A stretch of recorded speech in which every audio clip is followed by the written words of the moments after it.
Trust everybody can see here. And I don't know if you got the did you get your recording going? Yeah, it's going. Okay, good. Because I can't see all that now. Well, thanks a lot. I really appreciate the opportunity to be in conversation with you all.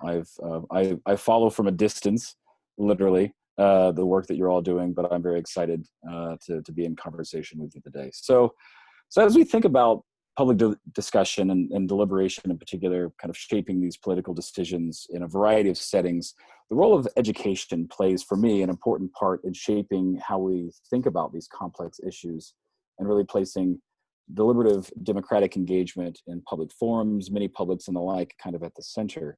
So today, there's a growing literature kind of exploring deliberative pedagogy, teaching and learning for democratic engagement in both formal and non-formal settings, such as universities, schools, as well as community-based contexts. But while the language does not necessarily denote these distinctions, there is a philosophical difference between pedagogy and andragogy, so the education of children and the education of adults, as it influences and shapes the ways in which we think about education in democratic practices in a variety of settings. So today's talk is really going to kind of make an argument why we might benefit from thinking about deliberative andragogy as an impactful way to consider the role of education, and why we should think about how this conceptual approach to civic learning offers an important perspective on expertise and lay knowledge in deliberative democracy. So a little bit of this got said a moment ago. Just to say it again, I'm an associate professor in communication studies, as well as the director of our Institute for Civic Discourse and Democracy at K-State, in addition to a principal research specialist at the National Institute for Civil Discourse based at the University of Arizona. So I think about these questions from a couple kind of vantage points. One, hyperlocal, grounded in my experience and the immediate research that I'm doing, as well as a little bit removed through NICD, that's looking at these efforts kind of from the national perspective in the United States.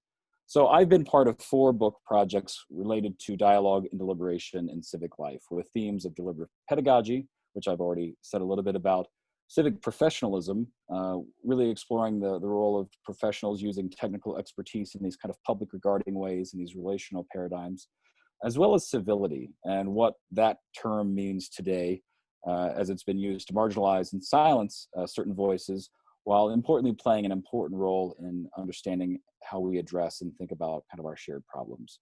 And so right now I'm actually working on 2 projects that are directly related to today's topic. One is about grassroots engagement through the cooperative extension system in the United States, as well as a historical look at the use of public discussion as an adult education deliberative democracy initiative in the 1930s and 40s in the United States.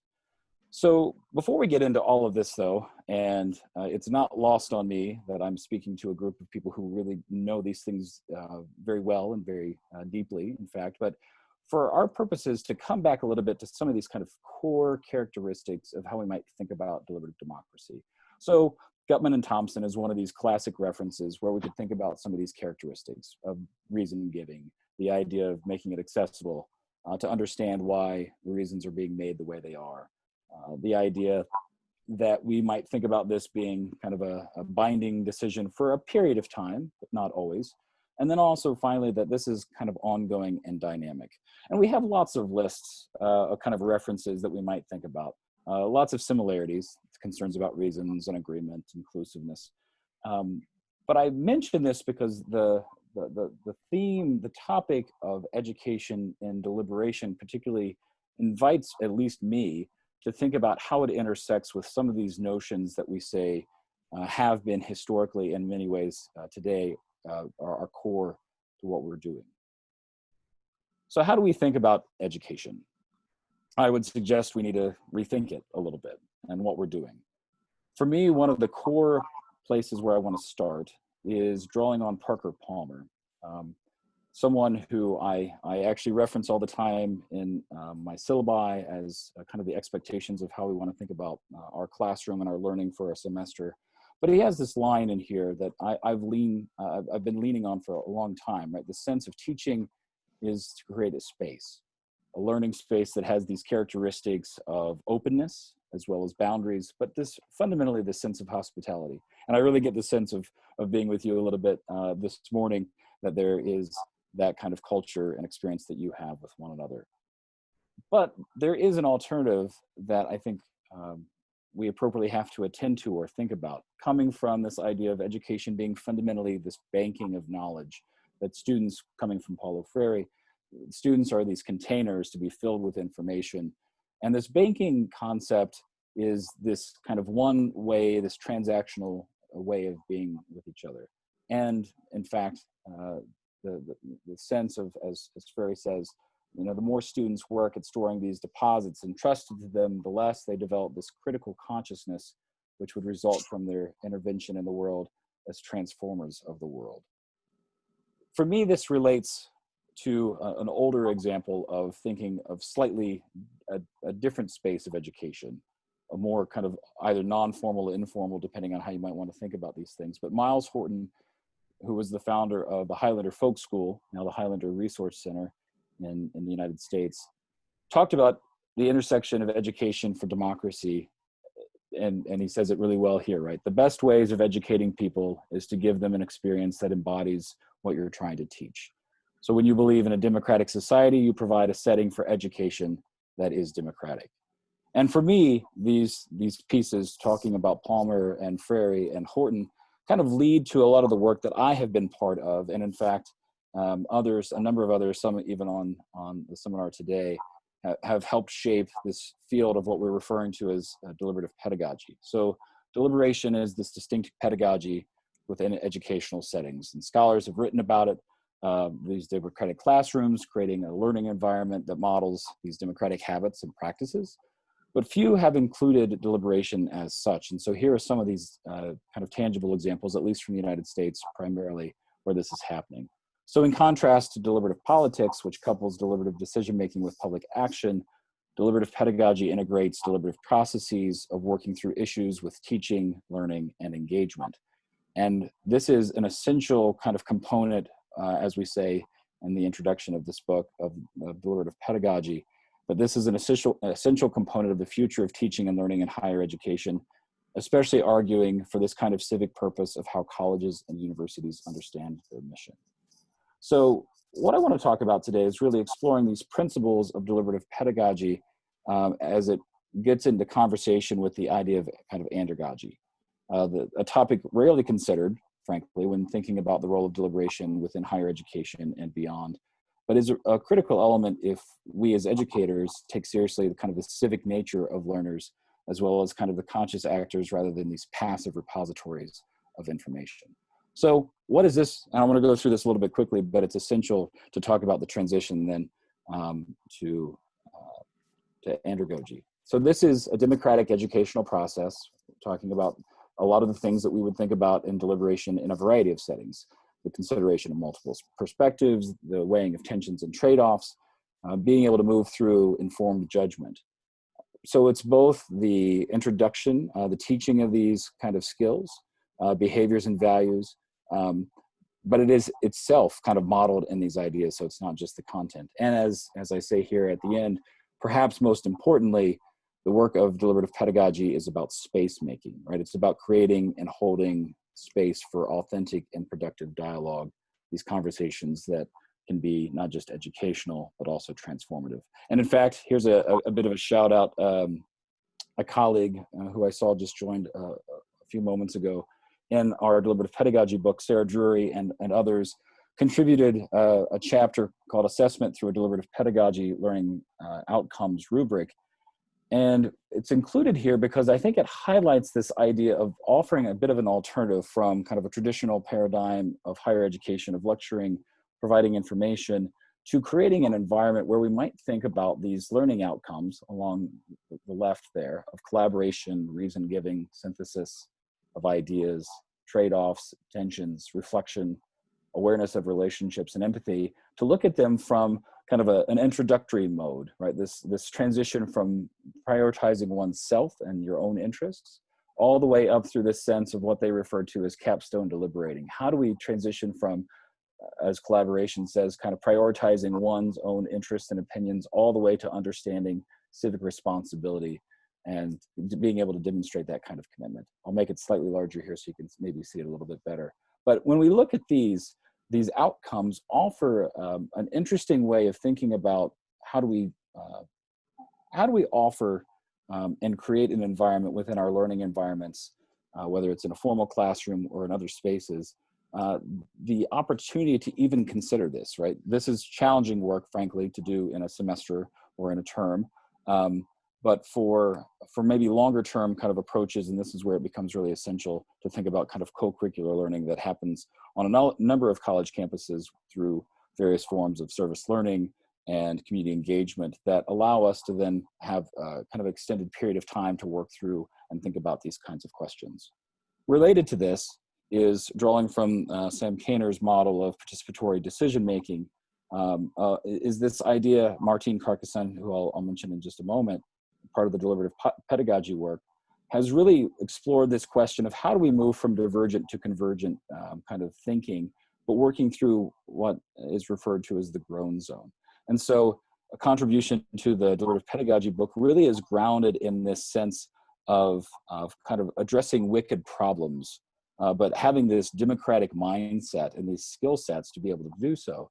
And so being able to map a lot of the language and some of the concepts that are found in that rubric just a moment ago onto the sense of these complex public issues through this, the notion of divergent thinking, working through and convergent thinking, I think highlights some of the maturation and the development and refinement of this field of deliberative pedagogy, of what it is, and frankly, what it could be or should be. So in addition to that, going back to the Miles Horton quote, right, of how do we do this in practice if we want to take it seriously, is by doing democracy, and this is the way that we might learn about it. So just last year, Nick Longo, one of the other editors of the Deliberative Pedagogy book, he and I published Creating Space for Democracy, which broadens beyond some of the deliberative models to include other kind of dialogic processes and approaches such as sustained dialogue and the like, to include models that are mostly US-centric. We have one from Canada. Deliberative pedagogy is more global in that sense, but a variety of cases that highlight the various concepts and theories of what we mean by deliberative pedagogy. So we see experiences of this happening in classrooms, in communities, in partnerships, community-based learning, and the like.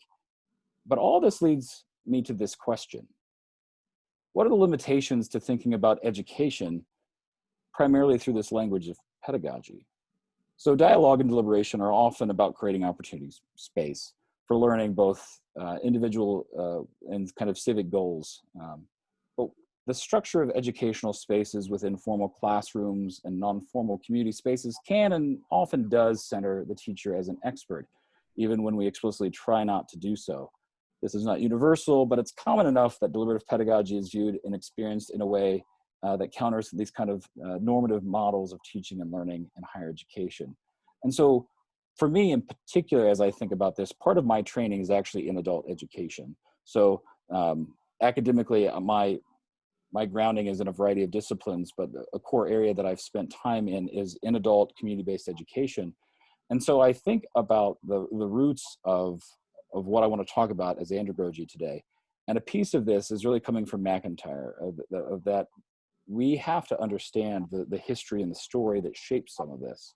So as the quote, kind of says here, I can only answer the question, what am I to do if I can answer this prior question of what story or stories do I find myself a part? And part of that story is adult education. So I want to suggest that we should think about the ways in which people engage in democratic processes and practices through this lens of adult education, or as I'll explain, andragogy. So adult education encompasses practically all experiences of mature people by which they acquire new knowledge, understanding, skills, attitudes, interests, and values. This is a quote coming from Malcolm Knowles, a central figure who actually gave rise to this terminology in the middle of the 20th century. But the origins of this, particularly in the United States, are really born in the 1920s, in large part because the Carnegie Corporation wanted to do this. In 1926, they established the kind of organizational home for adult education. Between 1929 and 1948, for example, they also published the Journal of Adult Education that carried articles from teachers and adults describing the ways in which they were treating adults that were different from this kind of pedagogical approach of how we would often think about education. And frequently the authors of these articles expressed kind of a sense of guilt or a violation from the kind of academic standards for what they might be expected to do, because they were in fact engaging a different subset of people. Adult education was conceptualized and experienced through multiple forms. So this was seen as an essential element. For example, this book on the right, Adult Education in Action, kind of a collection of the primary articles that were published in that journal, published in 1936, captured elements of the Lyceum and Chautauqua movements, the free lecture system, as well as formal institutions such as public libraries, governments, public schools, universities, religious organizations, settlement houses, and frankly, many more. And in a striking section of the Adult Education in Action book titled The Forces of Adult Education Instruments, the book notes that books, newspapers, radio, and film helped people to become educated about important public issues well beyond the confines of a classroom. But the section also importantly included public forums and roundtable discussions. But the language of andragogy didn't come until after European adult educators felt the need for a label for this new theoretical model that would enable them to talk about and be in parallel with pedagogy, right? So they coined this term andragogy, which is really coming from the Greek, referring to adult, man, not boy or child.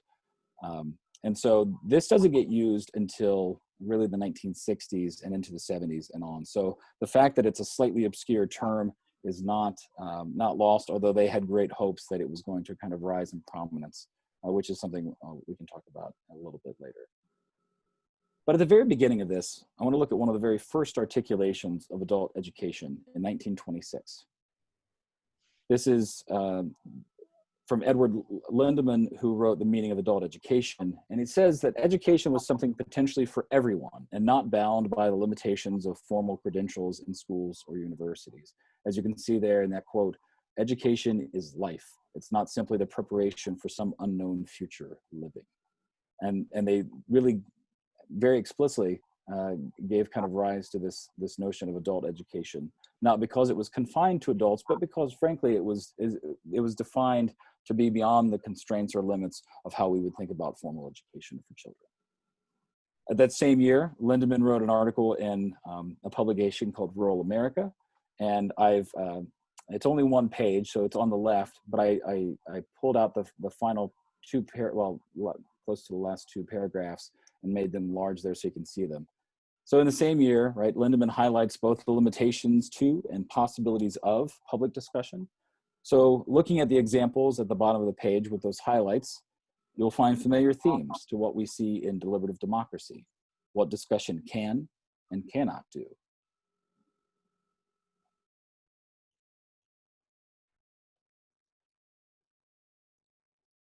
So what is this? So this brings me to Malcolm Knowles, that person who kind of gave rise and uses this terminology of andragogy in the kind of first formal ways, particularly in the United States, to very clearly define what this is. So at its best, adult learning experience should be a process of self-directed inquiry, with the teacher and fellow students and materials being resources, but truly that, resources, and not kind of guiding or directing it. And at a time in the middle of the 20th century, this idea of knowledge explosion, kind of technological revolution, and social policy around issues of equality and opportunity kind of flourishing, this idea of adult education really became an essential piece to thinking about how do we produce, quote, competent people, people who are able to apply their knowledge under these kind of changing conditions. So foundational kind of assumptions about what this is.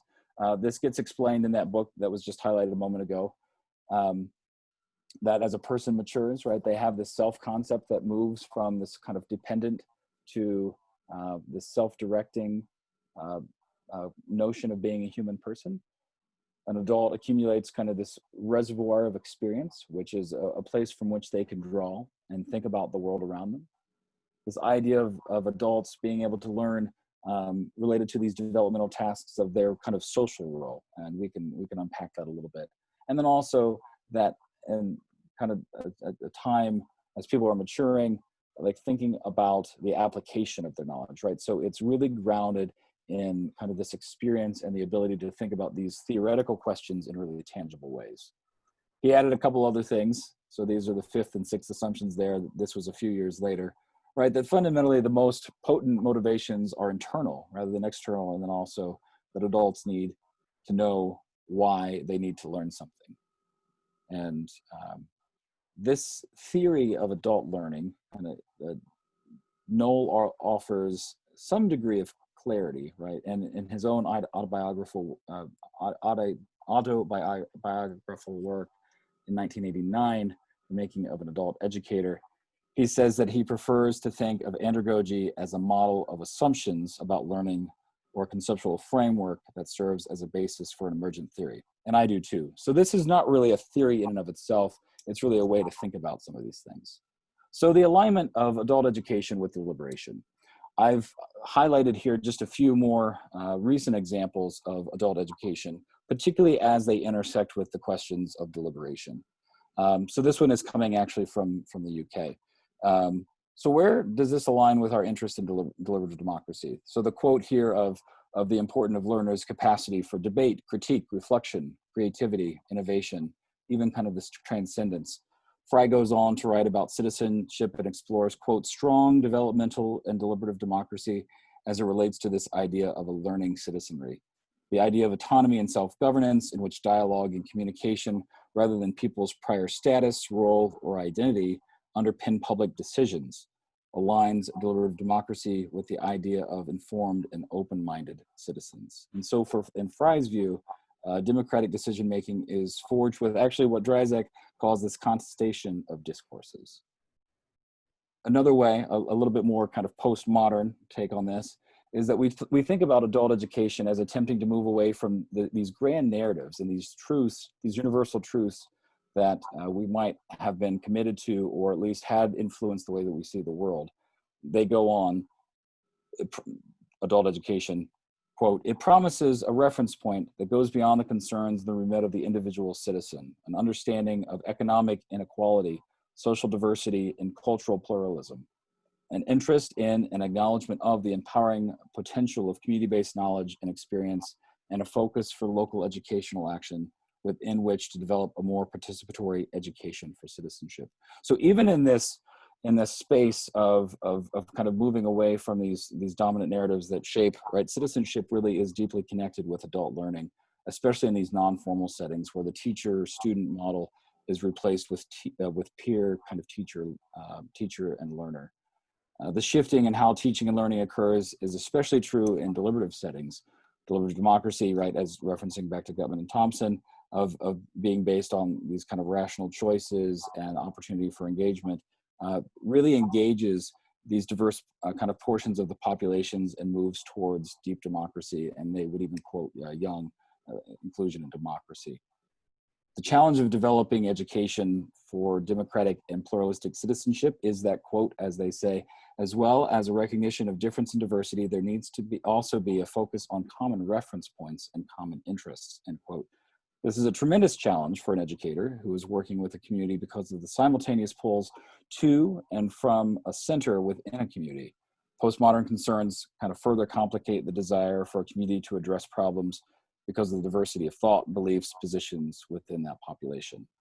So echoing that, also coming from a kind of a similar perspective, is that this certainty, this kind of end goal, is replaced with this open-ended kind of ambivalence of sorts, right? That rather than assuming a certain hierarchy of knowledge and truth, we are moving into to another space, a more complicated space. As the second quote there kind of highlights, new and more diverse settings are now recognized as places in which learning occurs, and new metaphors are necessary to encompass these changes. And as Edward says, I argue that a bounded field of adult education is being displaced by a more open moorland of lifelong learning. This brings me to kind of the last kind of piece here that is a crash course of sorts into some of the adult education.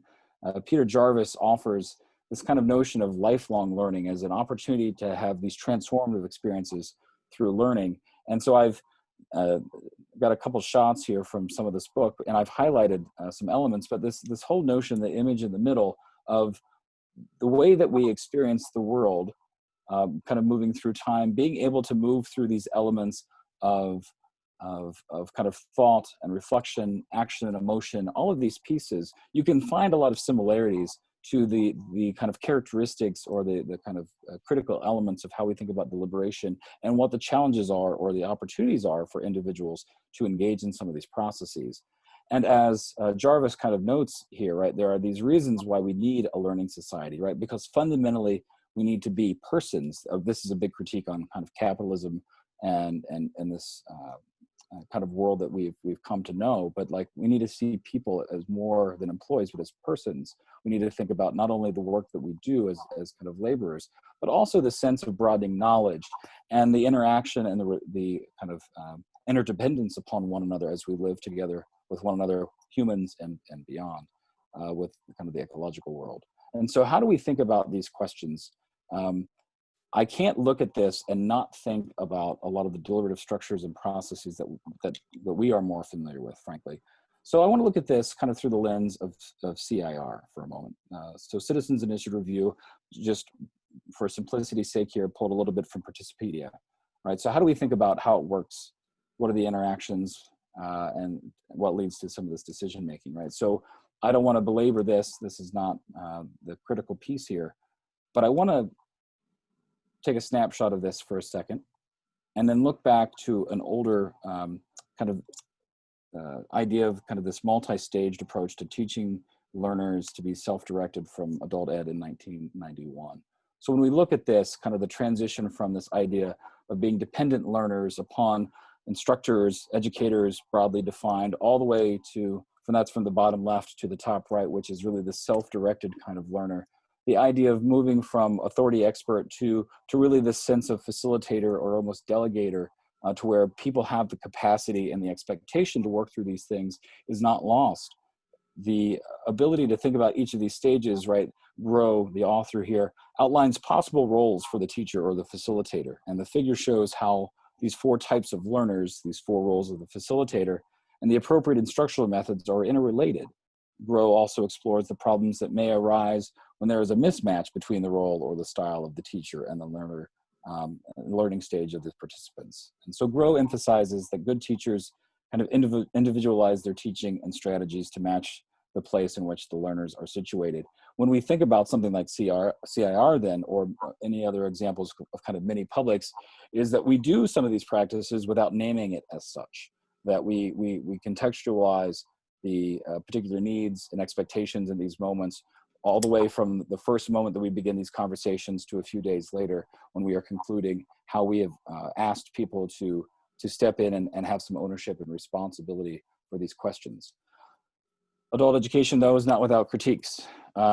It's largely framed around the idea that your experience is often good experience, which through research finds that is not, right? The fact that adults have lived longer than children and thus have a quantity of experience greater than children does not necessarily translate into good quality experience. Some interesting research in adult education has really kind of reinforced this, something we ought to be thinking about, particularly in deliberation. But also this focus on the individual diminishes or virtually ignores kind of the context, the socio-historical context in which this learning takes place. And then as more recently, many people would critique this work that it is very Eurocentric, right? It's white, it's middle class, not only in its approach, but also in its structure and kind of what it's attempting to do. And so following kind of these discussions about whether andragogy is this theory of adult learning, these new critiques have really pointed out kind of the focus on the individual learner, right? These concerns and what it means when we want to think about these questions in a community context. So I want to transition a little bit here to a piece that was published last year, mostly for journalists. But it has a wider application, especially as we think about deliberative democracy. We rely on relatively simple narratives, right? In addition to Edward's notion from a few moments ago, as he says, and I'll quote it again, I argue that a bounded field of adult education is being displaced by more open moorland of lifelong learning, end quote. So the importance for us to think about this open, uncultivated intellectual space and not simply pursue the course down the beaten path is an important one for deliberative democracy. And why does this become relevant and useful, right? And I'm using one tangible example, and so it's unfortunate that Jonathan hopped off, but I know John is here, right? So when we think about this kind of notion of a learning society, right, that we have this sense of education being situated in a variety of contexts, kind of continuing over a much longer time than we would think, and frankly more explicitly than we would often kind of approach it for some of these deliberative experiences, whether it's mini publics or the like, where we would share information, but not necessarily use this kind of language. What does this mean for us? So what are we to think about the idea of adult education and its place in deliberative democracy? And what does it mean to educate for reflexivity in addition to education typically experienced in some of these formal settings of schools and universities? So I mentioned Freire earlier, and Pedagogy of the Oppressed, he writes about dialogue, kind of further requiring this intense faith in humankind, faith in their power to make and remake, to create and recreate, and this sense of faith in their vocation to be more fully human. And he goes on to write about this kind of anti-dialogical and non-communicative deposits of information through this banking model of education, and offers this problem-posing method as a contrast, right? Dialogical par excellence. It's constituted and organized by views of the world in these kind of generative ways. And a few years later, in Educational for Critical Consciousness, Freire talks about the transitions in his own home in Brazil in the 1950s and 60s, about the same time adult education really is becoming more popularized as this kind of transitional epic that saw a disconnect between elites and others, right? The elites were superimposed, as he says, upon the reality, while other people were submerged within it. In this kind of transitional phase, education became a highly important task. So when we think about deliberative democracy today and its alignment with policy discussions through many public CIR and other processes, it's important for us to think about the role of citizens playing a significant expected role, frankly, alongside policymakers and the like. And so I want to offer a response to this question about reflexivity in just a moment. But Knowles says, who is an adult educator?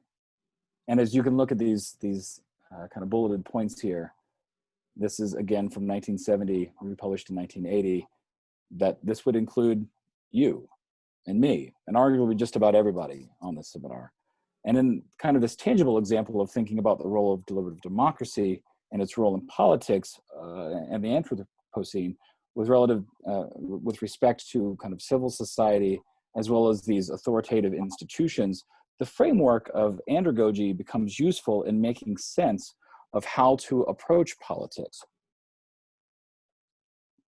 To look at these various kind of organizational settings, these environments in which we would be, that we would not think about them as being, quote, education, not in a classic sense of either being schools or universities.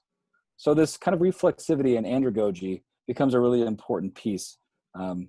The image on the right comes from 1984 from Kolb, who's talking about experiential learning, this whole sense of learning and development and the movement from kind of observation, this abstract thinking on the bottom, this conceptualization, to the kind of the doing, the feeling, the watching, and all of these pieces. And so as we think about what deliberation means for us, and this notion of kind of reflexivity, of being able to transition from what's happening to how we might be thinking going forward, we really need to be, I would say, arguing for this opportunity. And very practically, the final recommendation of Dryzek and Pickering's book is that, you know, the politics of the Anthropocene is the idea of educating for reflexivity.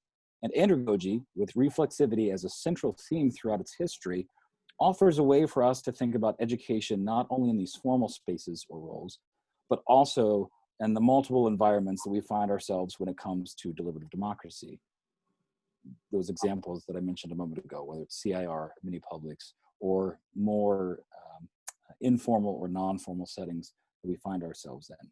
So there's a certain hopefulness that requires us to kind of realize that this learning society takes some work. And so if we go all the way back to Gutman and Thompson and think about these characteristics, right? The idea of citizens coming to understand the reasons given for a decision, the idea of binding decisions being held for a period of time, the idea of it being ongoing and dynamic are all really rooted in these possibilities of kind of andragogy as a framework or a way to think about conceptually what we're doing with some limitations and concerns as we noted previously. But education is really premised on this openness of new information, right? And the possibility of altering one's understanding, views, and position on the topic. Because if we're not doing that, then what's really the point of a lot of this? Related to all of this is this notion of wicked problems. And there has been a little bit on the intersection of wicked problems, adult education, and particularly public deliberation, but it's really only superficial, right? So the reference to adult education really is in very much in passing. But at the heart of this really, for me, is this idea of a learning society. What does it mean for us to kind of create a culture and an environment where we can consider that top point, right, of new information, altering my view and perspective on our shared problem or concern, whatever that wicked problem might be. So as we look at these, again, those characteristics, right, we can see some alignment and similarities. And the image from Jarvis's book of how do we think about the transition over a course of time is really rooted within this sense of living in this, as he refers to, this kind of life world, right? This holistic view. And how do we think about our experiences grounded in our reflection, our emotions, our thoughts, our actions, that then allow us potentially to be changed, to learn and to see the world differently. And in conclusion here, I think about the 12 key findings, which I absolutely love and I use all the time, especially when I'm teaching students about dialogue and deliberation. But I struggle to find education as a central piece in those points. And so I highlight 2 of these 12 kind of key findings that I see the most alignment with, right? The idea of open-mindedness and learning is essential for deliberative democracy. It is more complicated than simply discussion. And what better way to have deliberation be inclusive than to ground it in a commitment to education, adult education, or andragogy. So with that, I'm going to say thanks a lot. I'm going to stop sharing the screen, and I hope you have lots of questions because I look forward to just more conversation about this than kind of speaking to you. So thanks very much.